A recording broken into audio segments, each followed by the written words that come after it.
Generally, there's at least 5 drugs in each baby's body. Barbara Drennan started helping drug-affected babies more than 50 years ago as a foster mom. And this baby's in the throes of withdrawal, and he's withdrawing from fentanyl and methamphetamines. In 1990, she founded Kent's Pediatric Interim Care Center, or Picc.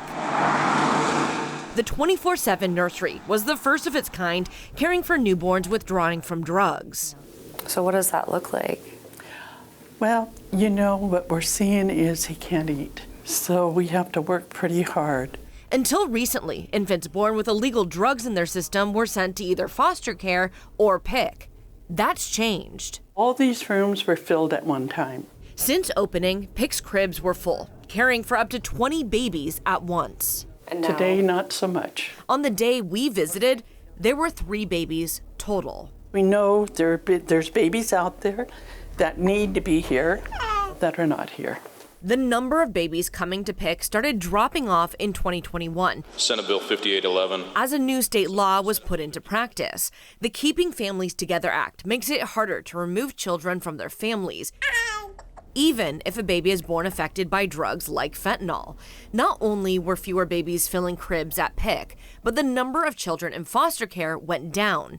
As that number plummeted, in the last 3 years, down 28%, in November, King 5 exposed the number of deaths and near deaths went up 114%. And more babies are dying than children in any other age group. In 2023, 67% of children in the state system who died were infants 0 to 12 months old. It's horrible. It is horrible. And unfortunately, the children don't have any rights. It's not only child welfare advocates who say these babies need to be at Picc. This is Georgie. Parents like Megan Estigoy say this is exactly where her son needs to be. Georgie was born with fentanyl in his system. do you think that he should have gone home with you guys?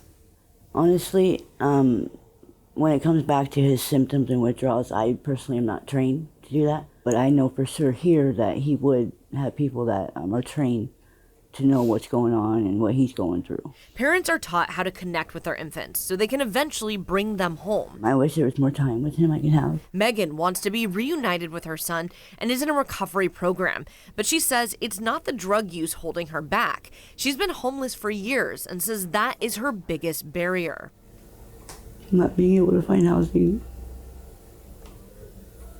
That way I could take him home. If Georgie can't be with her, Megan wanted her son to go somewhere trusted, a place she knew firsthand is a lifesaver. Yes, I was here back in January 1991. 30 years ago, when Picc opened, Megan was one of the first babies in the door. I feel happy that he's here, that his withdrawals didn't take him from me. Over the last 3 months, the King 5 investigators have shown the outcry against the state law that makes it harder for CPS to put babies and children in foster care. From prosecutors to foster parents, people are calling for change. And this is not okay. We have got to get these laws changed and get back on track. Now the people on the ground, social workers, are weighing in. It feels awful. Jeanette Obelt is a supervisor with the Department of Children and Youth Services, or DCYF, and a union representative. She says legislators need to listen to them. Social workers should get more support and have a say when it comes to child safety. Caseworkers are leaving, and they're leaving because they feel like they can't do their job. Get you dressed again. Every time a child dies or nearly dies under the suspicion of abuse or neglect, by law, DCYF must conduct a child fatality review and report the results within 6 months.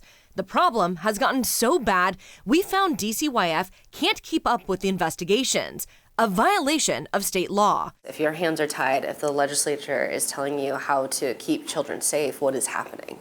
We're going to continue to see children die. It's another reason Barbara wonders, in the midst of a fentanyl epidemic, where are the babies? Everybody wants to protect the children, but that isn't what's happening today. DCYF is requesting more money to hire employees to keep up with these death reviews. They're also telling us they don't think the state law is to blame for the increase in deaths. They blame everything on the drug epidemic. Over a dozen experts we've interviewed disagree. In the newsroom, I'm Kristen Goodwillie, King 5 News.